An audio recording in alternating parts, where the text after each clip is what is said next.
Today we got this Toyota 86. We're going to be removing all the stripes on it.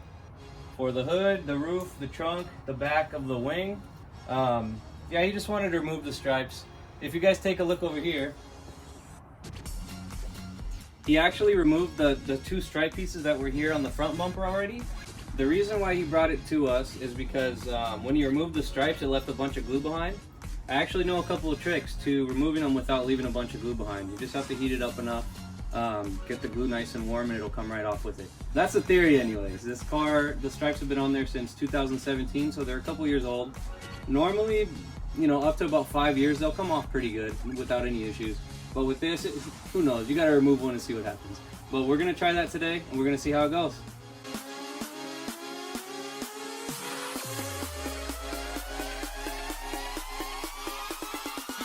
So for those of you guys that are doing this at home, you can go to Harbor Freight and you can actually pick up a heat gun.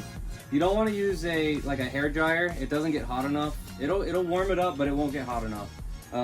This is a really cheap, basic. It's like not even $20 for one of these heat guns. I would highly recommend that you invest in a heat gun if you're going to be attempting this.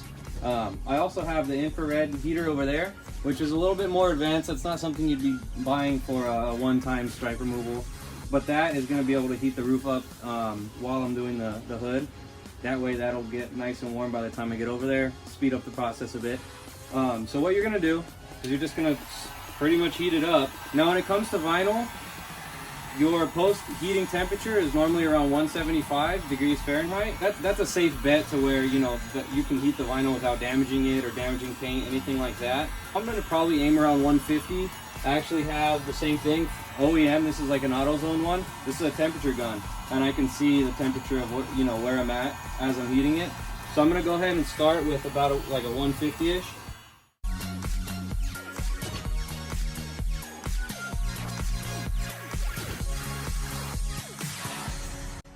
So like I was saying, there's always a chance that they were a little bit too aged or the material that was used was slightly a cheaper material, something of that sort. This material is very thin, so it was ripping a lot when it was coming off.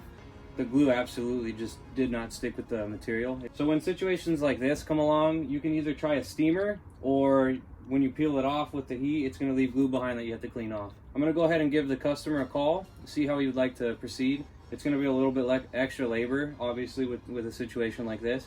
So I'll let you guys know where that goes.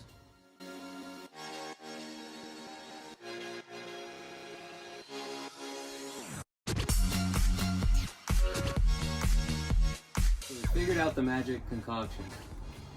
We use a gum and adhesive remover and rubbing alcohol literally at the same time.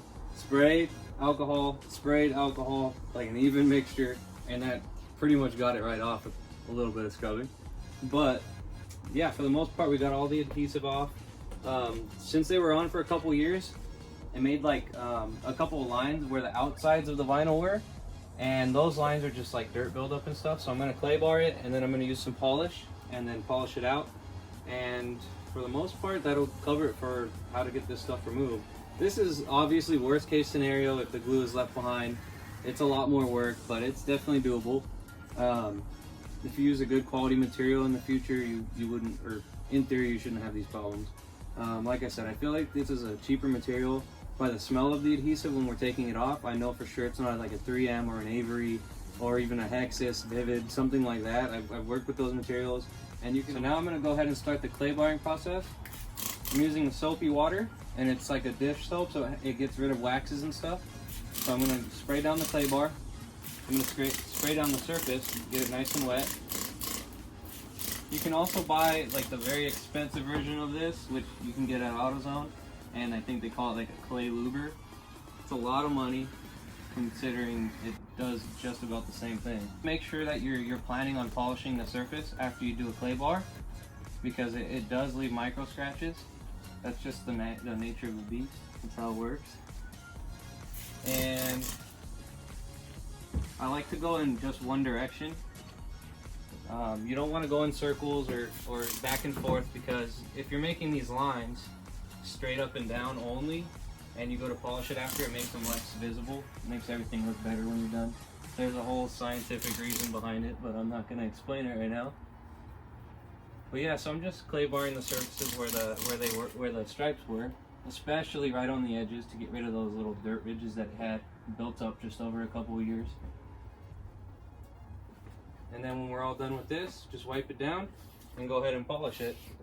Thank you guys for watching how to remove stripes on your vehicle. If you guys have any other recommendations or suggestions on something you'd like to see, put it down in the comments below. See you later.